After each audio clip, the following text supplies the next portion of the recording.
Dear students, आज का हमारा टॉपिक है बायो सेंसर्स। माइक्रोबायोलॉजी और प्लांट पैथोलॉजी के पेपर में आज हम बायो सेंसर्स के बारे में स्टडी करेंगे। Biosensors are analytical devices that convert a biological response into an electrical signals. इसके साथ ही biosensors must be highly specific, independent of physical parameters such as pH, temperature and should be reusable। ठीक है, biosensors क्या है? एक तरह की एनालिटिकल डिवाइस होती है जो कि किसी भी बायोलॉजिकल रिस्पॉन्स को इलेक्ट्रिकल सिग्नल में कन्वर्ट कर देता है। यह जो है सेंसर्स बहुत स्पेसिफिक होते हैं और इनके ऊपर pH, टेम्परेचर, एनवायरनमेंट इत्यादि का ज़्यादा प्रभाव नहीं पड़ता है। ये जो फिज़िकल पैरामीटर्स हैं जिसमें दूसरे सेंसर्स चेंज हो जाते हैं, वहाँ पर बायो सेंसर्स पर इस प्रकार के फिज़िकल पैरामीटर्स का कोई प्रभाव नहीं पड़ता है। ये बहुत स्पेसिफिक होते हैं और यह बायो सेंसर्स रीयूजेबल होते हैं। इसको पुनः इस्तेमाल में काम में लिया जा सकता है। The term biosensor was coined by Cammann और इसकी जो डिफिनीशन है वह IUPAC ने जो है कॉइन करी थी, इंट्रोड्यूस करी थी। तो बायो सेंसर की जो टर्म है वह कैमन ने सबसे पहले दी थी। Now, fabrication of biosensors, its material, transducing devices and immobilization methods require multidisciplinary research in chemistry, biology, engineering। Fabrication of biosensor मतलब बायोसेंसर को बनाने के लिए इसके अंदर कौन सा मटेरियल यूज़ होगा, यह कैसे ट्रांसड्यूस करेगा बायोलॉजिकल सिग्नल को इलेक्ट्रिकल सिग्नल में, उसके लिए कौन सी डिवाइसेस लगेगी, इसका इमोबिलाइजेशन मेथड क्या होगा जिसकी वजह से ये एक सरफेस पे फिक्स रहे। इसके लिए अलग अलग क्षेत्र में रिसर्च की आवश्यकता है और यह रिसर्च केमिस्ट्री, बायोलॉजी और इंजीनियरिंग फील्ड की रिसर्च से मिलकर बायोसेंसर बना है। इसके अंदर जो मटेरियल यूज़ होता है that is categorised into 3 groups based on their mechanism. जो मटेरियल इसके अंदर यूज़ होता है उसको 3 कैटेगरीज में डिवाइड किया गया है। पहला है बायो कैटालिटिक ग्रुप जिसके अंदर एंजाइम्स आते हैं जो कि कैटलिस्ट का काम करते हैं। दूसरा बायो एफिनिटी ग्रुप जिसके अंदर के एंटीबॉडीज़ और न्यूक्लिक एसिड आते हैं एंड जिसके अंदर एंटीबॉडीज़ आते हैं क्योंकि ये पर्टिकुलर स्पेसिफिक होते हैं, इनकी एफिनिटी एक ही एंटीजन के प्रति होती है। And then nucleic acid and microbe based containing microorganisms. और तीसरी ज़रूरत है जिसमें हमको न्यूक्लिक एसिड और माइक्रोब चाहिए जो कि हमको माइक्रो ऑर्गेनिज्म से मिलते हैं। तो 3 तरह की जो मटेरियल इसमें हम इस्तेमाल करते हैं वह 3 कैटेगरीज में आता है। सबसे पहला बायो कैटालिटिक जो कि एंजाइम्स के द्वारा मिलता है, बायो एफिनिटी ग्रुप जो हमको एंटीबॉडीज से मिलता है और तीसरा जिसमें हमको न्यूक्लिक एसिड चाहिए वो हमको माइक्रो ऑर्गेनिज्म से प्राप्त होता है। What are the types of biosensor? These are started in 1960 by pioneers Clark and Lyons। सबसे पहले जो इनका स्टार्टिंग करी थी उन्होंने क्लार्क और लियोन्स ने करी थी in 1960। Various type of biosensors are being used. सबसे पहले enzyme based, tissue based, immunosensors, DNA biosensors, thermal sensors and piezo electric biosensors. इस तरह के कुल मिलाकर देयर इज अ वेराइटी या टाइप ऑफ बायोसेंसर्स अभी अवेलेबल है। सबसे पहला अगर हम एंजाइम बेस्ड बायोसेंसर देखें तो इसको सबसे पहले अपडाइक और हिक्स ने इसको 1967 में बनाया था। These are devised on immobilisation method. मतलब इमोबिलाइजेशन मेथड मतलब ये आधार से जुड़े हुए रहते हैं। That is adsorption of enzyme by van der Waals forces, ionic bonding और कोवेलेंट बॉन्डिंग। किसी भी सरफेस पे जो एंजाइम है वो अपने आप को एब्जॉर्ब कर लेते हैं या उस पर चिपक जाते हैं और वो जो फोर्सेस काम में आते हैं इसको एडहेयर करने में, इसको चिपकाने में, वो वैन डर वाल्स फोर्सेस है, कोवेलेंट फोर्स है और आयोनिक बंध है। जो कॉमनली यूज एंजाइम इस पर्पज़ के लिए है वह है ऑक्सीडोरिडक्टेसिस, पॉलीफिनोल ऑक्सीडेजेस, पेरोक्सीडेज और एंटीऑक्सीडेजेस। तो सबसे पहले एंजाइम बेस्ड सेंसर की अगर हम बात करें तो इनको इमोबिलाइज किया जाता है पर्टिकुलर किसी सरफेस के ऊपर और जब ये वहाँ पर एडहेयर होता है, चिपकता है, तो वहाँ पर ये किस फोर्स से चिपकता है, that is van der Waals force या फिर आयोनिक बंध या फिर कोवेलेंट बंध के द्वारा। जो एंजाइम इस पर्पज़ में काम में लिए जाते हैं वह है oxidoreductases, polyphenol oxidases, peroxidases and amino oxidases. Second one है माइक्रोब बेस्ड या सेल बेस्ड सेंसर जिसको कि डिवाइस ने बनाया था। The tissues for tissue based sensors arise from plant and animal source. इसके लिए जो टिश्यूज़ लिए जाते हैं या तो प्लांट सोर्स से लिए जाते हैं या फिर एनिमल सोर्स से लिए जाते हैं। The analyte of interest can be an inhibitor or substrate of these processes. मतलब इसके लिए जो हम लेते हैं एनालाइट, वह किसी भी सबस्ट्रेट का, किसी भी प्रोसेस को करने के लिए एक सबस्ट्रेट का कार्य करने वाला होना चाहिए या फिर इनहिबिटर होना चाहिए। Rajneesh developed the first tissue-based sensor for the determination of amino acid arginine। सबसे पहले जो एक टिश्यू बेस्ड सेंसर बना था वह determination of amino acid arginine को देखने के लिए, खोजने के लिए, उसकी उपस्थिति को पता करने के लिए सबसे पहले टिश्यू बेस्ड सेंसर का निर्माण हुआ था। इसी तरह ऑर्गेनली बेस्ड सेंसर्स भी बना सकते हैं जिसके अंदर मेम्ब्रेन्स, क्लोरोप्लास्ट, माइटोकॉन्ड्रिया, माइक्रोसोम्स इत्यादि का इस्तेमाल कर सकते हैं, इत्यादि की यूटिलिटी हो सकती है। However, for this type of biosensor, stability was high, but detection time was longer and the specificity was reduced। इस तरह के जो है इसमें डिटेक्शन टाइम ज़्यादा लगता था, स्टेबिलिटी तो काफ़ी अच्छी रहती थी परंतु डिटेक्शन टाइम ज़्यादा होता था और स्पेसिफिसिटी भी रिड्यूस होती थी, क्योंकि वो ऑर्गन बेस और टिश्यू बेस है। एक टिश्यू में हमको कोई भी वर्क या प्रोसेस होने में अधिक टाइम लगता है, इसीलिए जो सेल बेस्ड सेंसर्स हैं या माइक्रो बेस्ड हैं या टिश्यू बेस्ड सेंसर है उसकी सक्सेस रेट इतनी ज़्यादा नहीं है। The next is immunosensors. These were established on the fact that antibodies have high affinity towards their respective antigens। मतलब एक एंटीबॉडी का स्पेसिफिक बॉन्ड होता है टू अ पैथोजन या एंटीजन के प्रति या टॉक्सिन के प्रति एंड इंटरैक्ट विद कंपोनेंट और द होस्ट इम्यून सिस्टम, और ये होस्ट के इम्यून सिस्टम के साथ इंटरैक्ट करता है। तो इसके द्वारा किसी भी चीज़ का डिटेक्शन बहुत आसानी से हो जाता है, क्योंकि एक पर्टिकुलर एंटीजन की एक पर्टिकुलर एंटीबॉडी होती है, तो ये बहुत स्पेसिफिक चीज़ हो जाती है।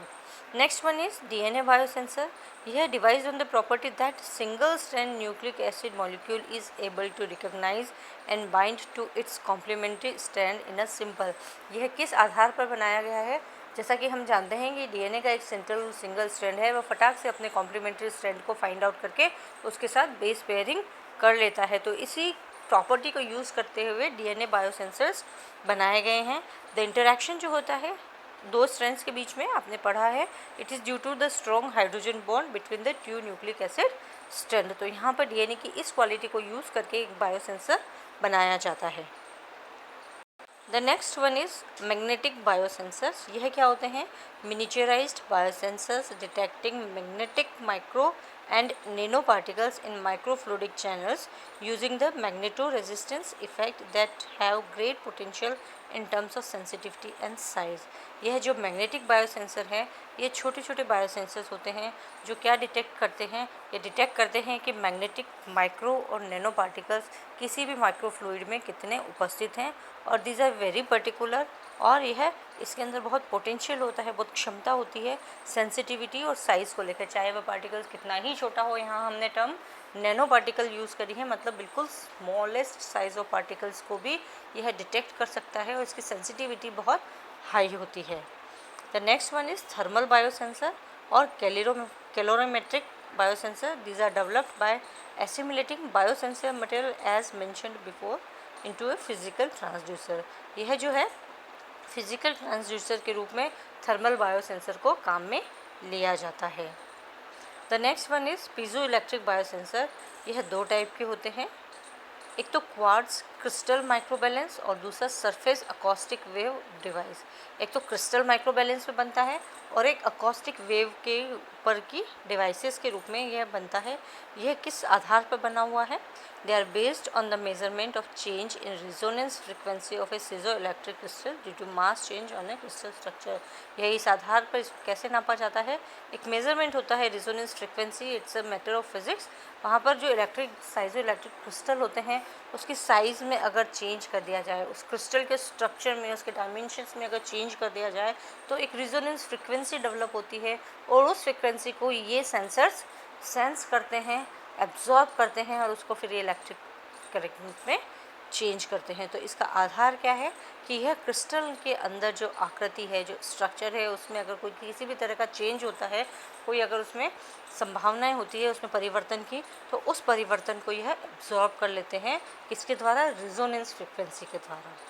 The next one is optical biosensor. This are consist of a light source. Optical as the name shows, यह लाइट सोर्स के ऊपर निर्भर करता है, as well as numerous optical components to generate a light beam with specific characteristics and to beeline this light to a modeling agent, a modified sensing head along with the photo detector।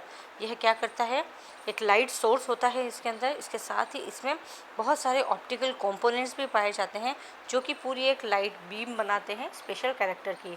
तो हर एक component का एक special characters होता है और उसकी जो beam बनती है लाइट बीम वह अलग अलग तरह की होती है। यह लाइट जो है उसके बाद इसको सेंस कर लिया जाता है, इसको ऑब्ज़र्व कर लिया जाता है, इसको एक्सेप्ट कर लिया जाता है। इसको ऑब्ज़र्व करने के बाद इसको एक मॉडिफाइड सेंसिंग हेड में डाल दिया जाता है थ्रू फोटो डिटेक्टर। वहाँ पर एक फ़ोटो डिटेक्टर लगा हुआ रहता है जो कि इस तरह की ऑप्टिकल बीम को, ऑप्टिकल लाइट को एब्जॉर्ब कर लेता है और फिर इसको बाद में कन्वर्ट कर देता है। Now we will see the application of biosensor. अभी तक हमने बहुत वेराइटी ऑफ बायोसेंसर्स जो बनाए जाते हैं, सिंथेसाइज किए जाते हैं, उसके बारे में हमने स्टडी किया था। अब हम उसके एप्लीकेशंस के बारे में पढ़ेंगे। Biosensors have been applied in many fields, namely food industry, medical field, marine sector etcetera. They provide better stability and sensitivity as compare with the traditional method.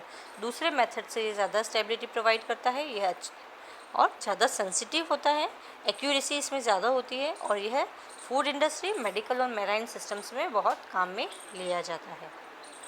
सबसे पहले हम देखेंगे इन food processing, monitoring, food authenticity, quality और safety. Food से related जितनी भी चीज़ें हैं, सबसे पहले अगर हम फूड इंडस्ट्री की बात करते हैं तो हम जो क्वालिटी हम उसमें देखना चाहते हैं that is quality and safety. किस तरह की फ़ूड की क्वालिटी है, वह कितना सुरक्षित है, उसकी मेंटेनेंस जो है फूड प्रोडक्ट की वह किस तरह से की जाती है और उसकी प्रोसेसिंग किस तरह से की जाती है। ये जो बेसिक चीज़ें हम किसी भी फूड इंडस्ट्री में हम ये देखना चाहते हैं। तो traditional techniques performing the chemical experiments and spectroscopy have shortcomings due to human fatigue, expensive and time consuming. अब तक जो ट्रेडिशनल टेक्निक्स यूज़ होती थी केमिकल एक्सपेरिमेंट्स के द्वारा या फिर स्पेक्ट्रोस्कोपी के द्वारा, वह ज़्यादा टाइम टेकिंग थी, एक्सपेंसिव भी थी, खर्चीली भी थी और उसमें मानव थक भी जाता था, मतलब मनुष्य उसको करते करते थक जाता था, मतलब बहुत टाइम टेकिंग थी और उसमें एक्यूरेसी की भी कमी थी। Alternatives for the food authentication and monitoring with the objective and consistent measurements of the food product in a cost-effective manner are desirable for the food industry। इसीलिए इसका alternate form ज़रूरी है क्योंकि यह बहुत टाइम टेकिंग थी पहले वाली प्रोसेसेस जो ट्रेडिशनल प्रोसेसेस थी, इसलिए उसके ऑल्टरनेशन में बायोसेंसर्स का इस्तेमाल किया जाता है जो कि सस्ता हो, उसकी कंसिस्टेंसी बहुत अच्छी हो, वो उसको पुनः इस्तेमाल में लिया जा सकते हैं, बहुत सेंसिटिव हो, बहुत एक्यूरेट हो और बहुत कम टाइम में वह काम कर सके। इसके लिए development of biosensor in response to demand for simple, real time, selective and inexpensive technique is propitious. मतलब इसी पर्पस के लिए जो बायोसेंसर्स हैं उनका इस्तेमाल किया गया है। Biosensors are use for detection of pathogen in food. सबसे पहले अगर हम देखें तो पैथोजन, फूड के अंदर कोई भी पैथोजन है तो उसके डिटेक्शन के लिए बायोसेंसर काम में लिया जा सकता है। अब एक एग्जांपल ई कोलाई के द्वारा इसको समझाया गया है। E coli in the vegetable is a bioindicator of faecal contamination in the food. E coli अगर उपस्थित है फूड में तो उसका डिटर्मिनेशन हम किससे करते हैं, ई कोलाई के फीसियल, उसके जो अपशिष्ट पदार्थ हैं जो फूड में उपस्थित होते हैं उसके द्वारा इसका डिटेक्शन किया जाता है। यह अगर उसका फीसियल अमाउंट, अगर उसके अपशिष्ट पदार्थ फूड में है तो वह वेरिएशन इन पीएच कर देंगे इसके, क्योंकि उसका जो अपशिष्ट पदार्थ है उसके अंदर श्योरली अमोनिया होगा और उस अमोनिया की वजह से उसके अंदर पीएच, उसकी जो पीएच है वह वेरी करती है। तो उसके पीएच में अगर वेरी है, नॉर्मल फूड की पीएच प्लस कंटामिनेटेड फूड के पीएच को अगर हम कंपेयर करेंगे तो हमें पता लग जाएगा कि विच पार्ट इज़ फ्रेश या कौन सा पार्ट कंटामिनेटेड फूड का है। इसी तरह से इसको पोटेंशियोमेट्रिक ऑल्टरनेटिंग बायोसेंसिंग सिस्टम के द्वारा हम इसको यूज़ कर सकते हैं। Washing vegetables such as sliced carrots and lettuce with peptone water provide us the liquid phase. अब प्रोसेस क्या है, जो हम सब्जियां वगैरह धोते हैं उसको हम पेप्टोन वाटर से धो लें। जब आप पेप्टोन वाटर से उसको धोते हैं तो उसके अंदर जो फीसल अमाउंट है वह उस वाटर में आ जाता है और वह लिक्विड एज अ सैंपल काम करता है, जिसको कि हम बाद में लिक्विड फेस जो है वह सैंपल का रूप में काम करता है, जिसके द्वारा हम बाद में डिटेक्शन करते हैं। It is then separated by amalgam बना के उसको सेपरेट किया जाता है एक सोनी सेटर में, मतलब उसको भाग बना के उड़ा दिया जाता है और सॉलिड जो पार्ट है उसको डिटेक्ट कर लिया जाता है and to disaffiliate bacterial cells from the food item. हम उसमें से ये पता लगा लेते हैं कि फूड आइटम में बैक्टीरिया सेल्स उपस्थित है या नहीं। इसका मतलब एक बार फिर आई रिपीट कि बायोसेंसर्स वो किस तरह से काम करते हैं। किसी भी सब्जियों में जनरली ई कोलाई पाया जाता है। अब ई कोलाई कैसे हम उसको डिटेक्ट करेंगे? ई कोलाई के जो द्वारा उत्सर्जित जो पदार्थ होते हैं, अपशिष्ट पदार्थ, वह यूरिक एसिड या अमोनिया के रूप में होते हैं। वह अमोनिया जो है फूड पदार्थ की पीएच को डिफर कर देता है। तो एक कंटामिनेटेड फूड और फ्रेश फूड में पीएच का डिफरेंस हो जाता है। प्राथमिक स्तर पर तो हम ये देख सकते हैं। उसके बाद अब कैसे डिटेक्ट करें कि इसमें एक्यूरेट अगर हम किस तरह से इसको डिटेक्ट कर सकते हैं, तो इसको जो वेजिटेबल्स है उसको पेप्टॉन वाटर के साथ वॉश आउट किया जाता है। पेप्टॉन वाटर्स के साथ उसको जब हम वॉश आउट करते हैं तो जो लिक्विड है उसमें ऑफिशियल अमाउंट या अमोनिया कंटेंट आ जाता है। फिर उस लिक्विड को भाप बनाकर सोनी सेटर में भाप बनाकर उड़ा दिया जाता है और उसके बाद जो सॉलिड मटेरियल बनता है उसका डिटेक्शन किया जाता है और उसके अंदर जो बैक्टीरियल सेल्स है उसको डिटेक्ट किया जाता है कि फूड के अंदर बैक्टीरिया उपस्थित है। एंजाइमेटिक बायोसेंसर्स है वह भी डेयरी प्रोडक्ट में बहुत काम में आते हैं। A biosensor based on a screen printed carbon electrode was integrated with flow cells. इसके अंदर क्या होता है कि जो एक सेल है जो बायोसेंसर के रूप में काम करती है, उसके साथ एक इलेक्ट्रोड, कार्बन इलेक्ट्रोड को उसके साथ जोड़ दिया जाता है। एंजाइम को इमोबिलाइज किया जाता है by the electrode and photo cross linkable polymer में उसको एनगल्फ करवा दिया जाता है।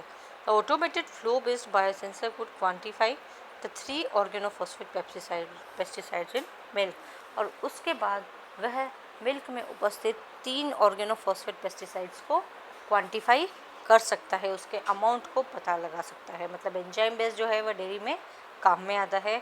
एक एंजाइम को कार्बन इलेक्ट्रोड पे चिपका दिया जाता है, इमोबिलाइज कर दिया जाता है, फिर उस इलेक्ट्रोड के द्वारा फोटोक्रॉस लिंकेबल पॉलीमर उसमें लगाया जाता है और उस पॉलीमर के द्वारा ये पता लग जाता है कि उसके अंदर किस तरह के ऑर्गेनोफॉस्फेट पेस्टिसाइड्स मिल्क में उपस्थित है या नहीं है।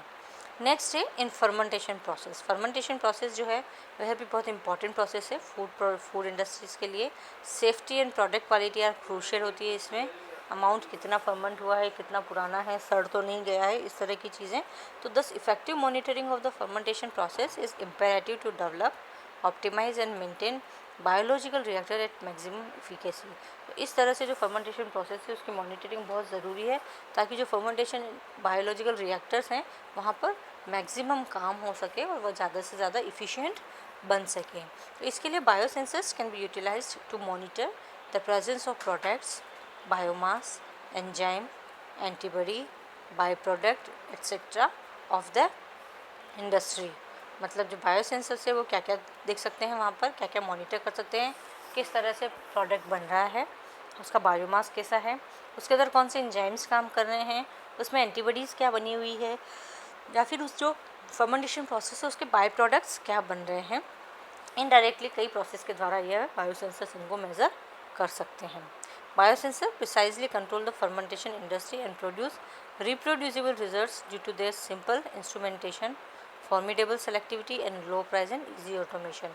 यह बहुत आसानी से काम में आ सकते हैं, इनके प्राइजेज लो होते हैं, सेलेक्टिविटी जो है इनकी सेंसिटिविटी बहुत शार्प होती है और इसमें ज़्यादा इंस्ट्रूमेंट्स की भी ज़रूरत नहीं पड़ती है। सिंपल इंस्ट्रूमेंटेशन में यह कार्य हो सकता है।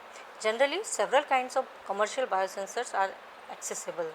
आजकल इस इंडस्ट्री में बहुत सारे केमिकल बायोसेंसर्स, कमर्शियल बायोसेंसर्स इस्तेमाल किए जाते हैं जो कि किस किस तरह की डिटेक्ट कर सकते हैं, ग्लूकोज को, लैक्टेट को, लाइसिन को और इथेनॉल को इत्यादि जो पैरामीटर्स हैं, बायोकेमिकल पैरामीटर्स है, कई तरह के उनको ये डिटेक्ट कर सकते हैं। और वर्ल्ड में अगर हम देखें तो मैक्सिमम यूज़ उसका चाइना में होता है and China is widely using this, occupying about 90% of इस मार्केट। जो कमर्शियल बायोसेंसर बनाए जाते हैं उसमें से 90% जो है वह चाइना के द्वारा इस्तेमाल किए जाते हैं। The next one is biosensing technology for sustainable food safety. Food का नाम आते ही सबसे पहले हम उसकी अपीयरेंस, उसके स्वाद, उसकी स्मेल, उसमें न्यूट्रिशनल वैल्यू क्या क्या है, वह कितना फ्रेश है, उसमें फ्लेवर क्या है, वो दिखता कैसा है, उसका टेक्सचर कैसा है, उसके अंदर क्या क्या केमिकल्स उपस्थित है। तो फूड की क्वालिटी में यह सब चीज़ें जनरली एक ऑब्ज़र्व की जाती है कि यह सब चीज़ें उसमें उपस्थित होगी। Smart monitoring of the nutrients and fast screening of biological and chemical contamination is very important. इसके लिए यह ज़रूरी है कि हम ये देखें कि उसमें न्यूट्रिएंट्स वैल्यू क्या क्या है, प्लस उसमें बायोलॉजिकल या केमिकल तरह के रूप में कोई कंटामिनेशन तो उपस्थित नहीं है. When it comes to food quality and safety, material science, nano technology, electromechanical and microfluidic system से वह इस जो बायो सेंसर से उसको इस इंडस्ट्री में काम में इस्तेमाल करने के लिए ये सब प्रतिबद्ध है. यह चाहते हैं कि ये जो डिपार्टमेंट्स है, मटेरियल साइंस का हो, नैनो टेक्नोलॉजी का हो, इलेक्ट्रोमैकेनिकल का हो या माइक्रोफ्लूइडिक सिस्टम से, यह डिपार्टमेंट्स बायो सेंसर्स का इस्तेमाल इसमें चाहते हैं. वह चाहते हैं कि इस तरह की कोई सेंसिंग टेक्नोलॉजी बने जो फूड की क्वालिटी या फूड की न्यूट्रिशनल वैल्यू, उसमें कंटामिनेशन को पता लगा सके. Efforts are being made for developing control system ensuring food quality and safety. अगर फूड क्वालिटी और सेफ्टी मेंटेन रहेगी तभी ह्यूमन हेल्थ भी बनी रहेगी. तो इसके लिए बायोसेंसर्स इस्तेमाल किए जाते हैं टॉक्सिसिटी और टॉक्सिक मेटल्स उसके अंदर उपस्थित है इसको पता करने के लिए. इसके अंदर जो कॉमन पेस्टिसाइड्स हैं, ऑर्गेनोफॉस्फेट्स या कार्बेमिक इंसेक्टिसाइड स्पीशीज़ हैं, उसको डिटेक्ट करने में काम में आते हैं. इसके लिए immunosensors have proved their merit as sensitive. इसके लिए जो सबसे ज़्यादा जो सामने जितने बायो सेंसर्स दिखे उसमें से इम्यूनो सेंसर्स सबसे ज़्यादा इसमें इफ़ेक्टिव सेंसिटिव पाए गए हैं. High speed agri food and environmental monitoring, यह एग्री फूड में और एनवायरमेंटल मॉनिटरिंग में यह सबसे ज़्यादा इम्यूनो सेंसर्स इफेक्टिव पाए गए हैं. ACHE and butyryl cholinesterase biosensors have been devised by aldicarb, carbonyl, paraxone, chloropyrifosfathyl, etc. Oxygen utilizing screen printed electrodes were developed by Arduini and colleagues. यह कुछ साइंटिस्ट हैं और कुछ लेबोरेटरीज हैं, कुछ कंपनीज हैं जिनके द्वारा ये इस तरह के सेंसिटिविटी बायोसेंसर्स डेवलप किए गए हैं, डिवाइस्ड किए गए हैं, जो कि आगे जाके फूड इंडस्ट्री में एनवायरमेंटल के सेंसिंग में यह काम में आते हैं. मेडिकल फील्ड की बात करें तो in the discipline of medical science application of biosensors are growing rapidly. Glucose biosensors are widely used in clinical application for diagnosis of diabetes. Glucose biosensor diabetes के डायग्नोसिस के लिए काम में आते हैं. Which require precise control over blood glucose levels.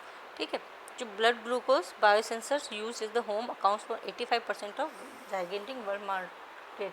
मतलब जो clinical use में है सबसे ज़्यादा इसमें डायबिटीज़ के टेस्ट के अंदर ही बायोसेंसर्स काम में आते हैं. Biosensors are use pervasively in the medical field to diagnose दूसरी इन्फेक्शियस डिजीज़ है जैसे यूरिनरी ट्रैक्ट डिजीज़. इसके लिए उसमें जो पैथोजन आइडेंटिफिकेशन है वह भी इसके द्वारा किया जाता है और यह एंटी माइक्रोबियल ससेप्टिबिलिटी के थ्रू इसको वह ऑब्जर्व करते हैं, स्टडी करते हैं. The biggest dilemma face today is of heart failure. Generally heart failure के द्वारा कम से कम भी 1 मिलियन पीपल इससे सफ़र करते हैं. तो कार्डियोवैस्कुलर डिजीज़ को डिटेक्ट करने के लिए भी इम्यूनो एफिनिटी कॉलम ऐसे, फ्लोरोमेट्रिक और एंजाइम लिंक्ड इम्यूनोसॉर्बेंट ऐसे अब तक के लिए काम में आता था. ठीक है, कार्डियोवैस्कुलर डिजीज़ जो होती है उसके लिए सबसे पहले एलिसा टेस्ट होता था, इम्यूनो एफिनिटी कॉलम ऐसे होता था और फ्लोरोमेट्रिक होती थी. परंतु यह लेबोरियस होती है, इसमें बहुत सारा क्वालिफाइड पर्सनल्स की ज़रूरत पड़ती है और ये सब टाइम कंज्यूमिंग होती है.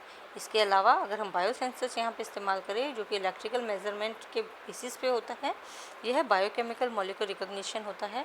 यह desired selectivity with a particular biomarker of the interest. इसमें हमारे जो ऊपर जितने भी बायोसेंसर देखे थे उसमें से कोई भी एक हम इस पर्टिकुलर पर्पज़ के लिए इस्तेमाल कर सकते हैं. इसके अलावा जो other biosensors applications include quantitative measurement of cardiac markers in the undiluted serum. Undiluted serum के अंदर कार्डियक जो है मतलब हार्ट के जितने भी मार्कर्स हैं उनको डिटेक्ट किया जा सकता है. Microfluidic independent assay for controlling endothelin induced cardiac hypertrophy. यह जो है माइक्रोफ्लूइड बेस्ड जो है जो भी कार्डियक हाइपरट्रॉफी के लिए काम में आता है. इम्यूनो सेंसर एरे यह क्लिनिकल इम्यूनो फिनोटाइपिंग के लिए काम में आता है. इफेक्ट ऑफ ऑक्सैबोरोलिडिनाइंस या immobilize fructosyl transferase in dental diseases. कहने का मतलब है हिस्टोन डिकैटलाइज, यह रीजन मीन्स एनर्जी ट्रांसफ़र. कहने का मतलब ये है कि बायोसेंसर है कई तरह की डिजीज़ में कुछ पर्टिकुलर बायोकेमिकल चीज़ों को ऑब्जर्व करता है, उसको डिटेक्ट करता है, और it is a very fast method. तो यहाँ कुछ एग्जांपल्स दिए गए हैं। ये हिस्टोन डीकेटालाइज में काम में आता है, ये ल्यूकेमिया में काम में आता है। ल्यूकेमिया मतलब कैंसर, वहाँ इम्यूनोफिनोटाइपिंग में काम में आता है ल्यूकेमिया में, जहाँ पे आप फिनोटाइप निकाल सकते हैं कि भाई इसमें कैंसर उपस्थित है कि नहीं है। इसी तरह ऑक्साजेबोरिलिडिन्स का प्रभाव जो कि डेंटल डिजीज़ में होता है, वहाँ पर इसका इस्तेमाल होता है। तो इस तरह से इसका डिटेक्शन बहुत ज़्यादा है, यूज़फुल है। इसी तरह biochip for a quick and accurate detection of multiple cancer markers and neurochemical detection bye diamond microneedle electrodes. यहाँ पर अगर हम एग्जांपल देखें तो जो कैंसर है उसके लिए बायोचिप काम में लिए जाती है, और एक न्यूरोकेमिकल डिटेक्शन काम में के लिए एक डायमंड माइक्रोनीडल इलेक्ट्रोड का काम इस्तेमाल किया जाता है। तो जो मेजर डिजीज़ हैं like diabetes, cardiac arrest, heart disease, neurons या कैंसर, इस तरह की डिजीज़ में बायोसेंसर्स का बहुत उपयोग है। Next is fluorescent biosensor. Fluorescence biosensors are the imaging agents for use in cancer and drug discovery. They are enabled insights into the role and regulation of enzyme at cellular level. GFP based and genetically encoded FRET biosensors play a vital role. Fluorescence biosensors, fluorescence क्या होता है? It is a quality of emitting a colourful light. ठीक है, तो यह जो है imaging agent होते हैं, इससे एक इमेज बनती है। ये कैंसर और ड्रग्स और उसके रिलेटेड जो ड्रग हैं उसकी डिस्कवरी में यह बहुत काम में आता है। यह role and regulation of enzyme के आधार पर, सेलुलर लेवल पर किसी एंजाइम का क्या रोल है और वो किसके द्वारा रेगुलेट होता है, उसके आधार पर यह कार्य करता है। और इसके द्वारा कई जेनेटिकली इनकोडेड फ्रेट बायोसेंसर्स का भी निर्माण किया गया है। These are small scaffold onto which one and several fluorescent probes are mounted. ये छोटा सा होता है जिसके ऊपर कई सारे छोटे छोटे प्रॉब जो कि फ्लोरेसेंट एक्टिव होते हैं उसको उसके ऊपर लगा दिया जाता है, चाहे उसको एंजाइमेटिकली लगाएं या केमिकली लगाएं या जेनेटिकली लगाएं, किसी भी तरह से उसको एक रिसेप्टर के थ्रू उस सरफेस के ऊपर इनको छोटे छोटे जो टुकड़े होते हैं फ्लोरेसेंस के उसको लगा दिया जाता है। जो रिसेप्टर है वो आइडेंटिफाई करते हैं कि स्पेसिफिक एनालाइट और टारगेट, जितने भी रिसेप्टर्स हमने लगाए ना ये एक पर्टिकुलर टारगेट के लिए लगाए जाते हैं और ये उनको रिसेप्ट करता है और उसके बाद एक सिग्नल भेजता है, फ्लोरेसेंट सिग्नल, जो कि कलरफुल होता है और उसके द्वारा फिर हम इमेज का निर्माण करते हैं और ये बहुत आसानी से डिटेक्ट भी हो जाते हैं और आसानी से मेज़र भी किए जा सकते हैं। दीज जो हम फ्लोरेसेंस बायोसेंसर्स के रूप में प्रॉप के हमने जो इस्तेमाल करते हैं वो क्या हो सकते हैं? कोई आयन हो सकते हैं, कोई मेटाबोलाइट हो सकते हैं, कोई प्रोटीन बायोमार्कर्स हो सकते हैं जिनकी सेंसिटिविटी बहुत ग्रेट होती है, बहुत अच्छी होती है और जिसकी प्रेजेंस फटाफट से रिपोर्ट की जा सके, हमें पता लग सके कि अच्छा ये पर्टिकुलर आयन इस पर्टिकुलर एंजाइम को या पर्टिकुलर चीज़ को डिटेक्ट करता है। इस तरह से फास्ट होना चाहिए, चाहे वो पर्टिकुलर सेल को, पर्टिकुलर सीरम को, पर्टिकुलर माइक्रोफ्लूइड को यह डिटेक्ट करता है। They are employed in probing gene expression, protein localisation, ये जीन एक्सप्रेशन को प्रॉप करने में काम में आता है, कौन सा प्रोटीन कहाँ लोकलाइज है उसके काम में आता है। In the field such as signal transduction में काम में आता है, ट्रांसक्रिप्शन में काम में आता है, सेल साइकिल में काम में आता है और एपोसिस्टिस में काम में आता है। यह इंडिकेशन ऑफ आर्थराइटिस या इन्फ्लेमेटरी डिजीज़, कार्डियोवैस्कुलर डिजीज़ इत्यादि में काम में आता है।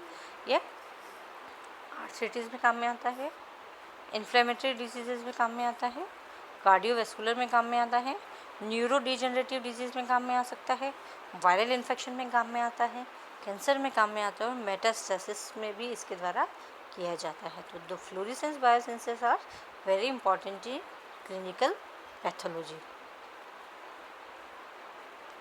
अब हम नई एक चीज़ पढ़ेंगे, biodefence biosensing application. Biosensors हैं मिलिट्री पर्पस में भी काम में आते हैं जब बायोलॉजिकल अटैक किया जाता है। ठीक है, जब बायोलॉजिकल अटैक किया जाता है either of virus, bacteria, toxins, इस तरह के एजेंट्स जब बायोवार में काम में लिए जाते हैं तो वहाँ पर भी बायोसेंसर्स का बहुत अधिक उपयोग होता है। न्यूक्लिक एसिड बेस्ड जो सेंसिंग सिस्टम्स हैं वह भी बहुत सेंसिटिव होते हैं और एंटीबॉडी बेस्ड डिटेक्शन मेथड के साथ ही वह जीन बेस्ड इफेक्टियसी भी बनाते हैं। यहाँ पर एम्प्लीफिकेशन की ज़रूरत नहीं पड़ती है और ये उस सेंसिटिविटी को बनाए रखते हैं। The next one is environmental concern and lack of sustainability of petroleum derived products are gradually exhorting need for developing of microbial cell factories for synthesis of chemicals. Generally जो पेट्रोलियम डिराइव्ड केमिकल्स हैं वह limited हैं. हम जानते हैं these are non renewable energy sources हैं.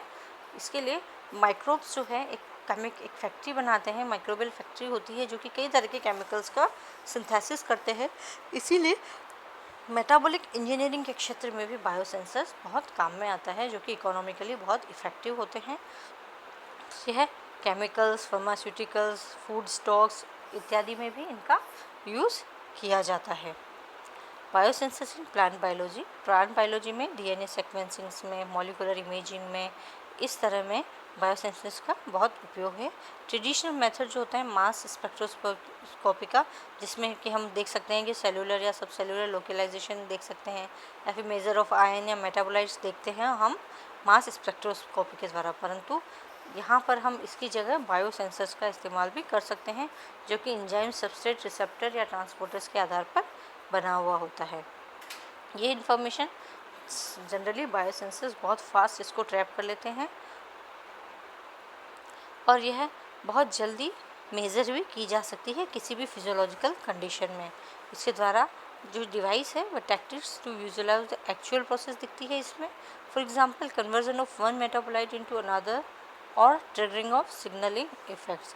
यहाँ पर हम लाइव या जो है एक्चुअल प्रोसेस हमको सेल के अंदर इसमें दिखाई देती है, जब हम एक मेटाबोलाइट दूसरे में कन्वर्ट होता है, या फिर जब एक सिग्नल एक सेल से दूसरी सेल में एक सिग्नल ट्रिगर किया जाता है. उस पर्टिकुलर सिचुएशन को हम बायोसेंसर्स में बहुत आसानी से देख सकते हैं. This visualisation can be done by sensors which respond dynamically.